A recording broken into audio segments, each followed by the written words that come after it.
भाजपा ने तेजस्वी यादव की तुलना क्रूर शासक औरंगजेब से कर दी है और बता दिया है कि भाई साहब, जिस तरीके से औरंगजेब जो है वो अपने पिता को मजबूर करके अपने भाइयों को समाप्त कर दिया, ठीक उसी तरीके से तेजस्वी यादव ने काम किया है और उन्होंने अपने बड़े भाई को राजनीतिक स्तर पे, राजनीतिक तौर पे समाप्त करने का प्रयत्न किया है, कोशिश किया है। यही नहीं, भाजपा वाले रुकते हैं बल्कि आगे कहते हैं कि भाई साहब, मतलब संजय यादव के पास जो है वो तेजस्वी यादव का कमजोर नस है और इसी वजह से उनके इशारों पे काम करते हैं तेजस्वी यादव। क्या क्या इल्जाम लगा है भाजपा के द्वारा, किस तरीके से अब भाजपा ने तेजस्वी को रिमांड पे ले लिया है, संजय यादव भी अछूते नहीं है इससे। सब कुछ से आपको रूबरू कराएंगे, लेकिन उससे पहले मेरा परिचय जान लीजिए। मेरा नाम है रजत और आप जनता जंक्शन देख रहे हैं। सबसे पहले आप देख लीजिए, ये अमित मालवीय हैं और ये भाजपा का आईटी सेल देखते हैं।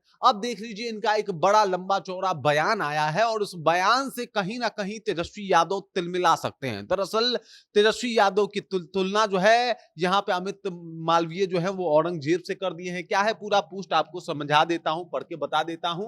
अमित मालवीय अपने सोशल मीडिया अकाउंट से लिखते हैं कि तेजस्वी यादव की कोई तो कमजोर नस है जिसे संजय यादव ने दबा रखा है। ये बात पहला है कि भाई संजय यादव के ही इशारों पे काम करते हैं, अपने भाई अपने बहन सबको अलग अलग कर रहे हैं, तो भाई साहब कोई ना कोई तो कमजोर नस होगा जो दबा रहे हैं और उसके ऊपर काम कर रहे हैं तेजस्वी यादव। तेजस्वी यादव से जब रोहिणी आचार्य को लेकर पूछा गया तो उन्होंने कहा कि भाई साहब, जनता को इससे कोई मतलब नहीं है, हम फालतू सवालों का जवाब नहीं देंगे। अरे भाई साहब, वो आपकी बहन है, ऐसे कैसे आप इस तरीके से बात कह सकते हैं कि फालतू सवालों का जवाब नहीं देंगे? जवाब देना पड़ेगा, आपको बताना पड़ेगा कि आखिरकार आरजेडी के अंदर चल क्या रहा है, क्योंकि आरजेडी ही तो सत्ता में आएगी और आरजेडी की अभी मानसिकता क्या है ये जनता जानना चाहती है। इस तरीके का माहौल बना हुआ है। अब यही बात जो है वो अमित मालवीय ने भी यहाँ पे लिखा है। उसके बाद लिखा गया है कि संजय के दबाव में तेजस्वी अपने ही पूरे परिवार का गला घूंट रहे हैं। अब तो बच्चा बच्चा कहने लगा है, राजद का रिमोट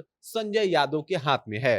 लालू प्रसाद लाचार होकर सब कुछ देखने पे मजबूर है। आरजेडी के औरंगजेब ने भाई की राजनीति का जो है वो कहीं ना कहीं समाप्त करने की कोशिश की है और पिता को मानो कैद खाने में चुप रहने पे मजबूर कर दिया है। ये लंबा चौड़ा पोस्ट है और ये बहुत बड़ा ब्लेम भी है तेजस्वी यादव के ऊपर अमित मालवीय का, जो इन्होंने लगाया है कि भाई साहब तेजस्वी यादव अब बस संजय यादव के हाथों की कठपुतली बन के रह गए हैं। जैसा संजय यादव रिमोट दबाते हैं वैसा ही तेजस्वी यादव की प्रतिक्रिया जो है वो बाहर आती है, वैसा ही सब कुछ सामने आता है और तेजस्वी यादव अब अपने मन से काम नहीं कर रहे, बल्कि संजय यादव जो बता रहे हैं वही तेजस्वी यादव कर रहे हैं। मतलब रोहिणी के खफा होने के बाद तो पूरा सिनेरियो ही बदल गया है और आरजेडी में अब कई तरीके के सवाल उत्पन्न होने लग गए हैं कि भाई साहब तेजस्वी यादव वाकई में किस तरीके की राजनीति कर रहे हैं। मतलब अपने परिवार के लोग साइड हो रहे हैं, रोहिणी आचार्य जैसी बहन साइड हो रही है, उनके ऊपर आपसे सवाल पूछा जा रहा है तो आपको ये फालतू का सवाल लग रहा है।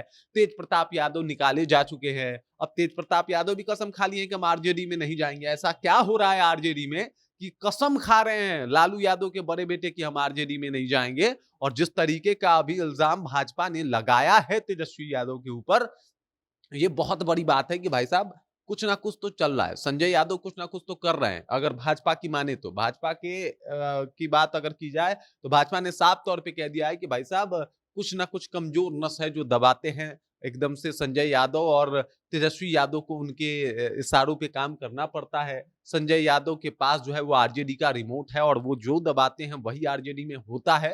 तो ये तमाम अब जो कहीं ना कहीं माहौल है वो संजय यादव और तेजस्वी यादव के अगेंस्ट बनने शुरू हो गए हैं और भाजपा भी अब इसमें पीछे नहीं है, बल्कि भाजपा भी इस मुद्दे के ऊपर तेजस्वी यादव को औरंगजेब से तुलना करती हुई दिखाई दे रही है। बाकी इस खबर, इस जानकारी को लेकर आप क्या सोचते हैं, आपके जहन में क्या कुछ चल रहा है, कृपया कमेंट कीजिए और अपना विचार हम तक पहुंचा दीजिए। बाकी आप देख रहे हैं जनता जंक्शन और मेरा नाम रजत है।